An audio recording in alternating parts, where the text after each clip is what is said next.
Hey everyone, so in today's video I will be teaching guys watching of how to cancel your subscription of ESPN Plus on your iOS.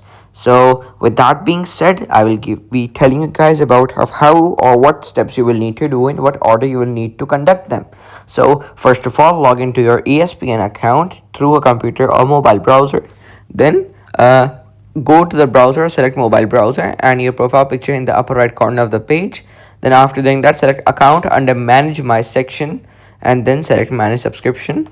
So when you click on manage your account, a user interface of this kind will appear, which will show you the Gmail that you have made your account on and the password of that account. Then you will see the option of plans and billings. Then what you want to say, you will select manage subscription, meaning you will click on that. Then you will open your subscription details. Then in the bottom you will see a cancellation button of cancel subscription. Click on that and then you can simply confirm your cancellation.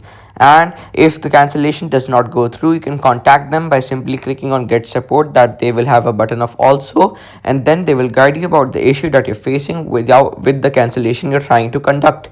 So yeah, that's pretty much it. This is how you can easily do it. Thank you for watching this video till the end. Don't forget to subscribe to the channel.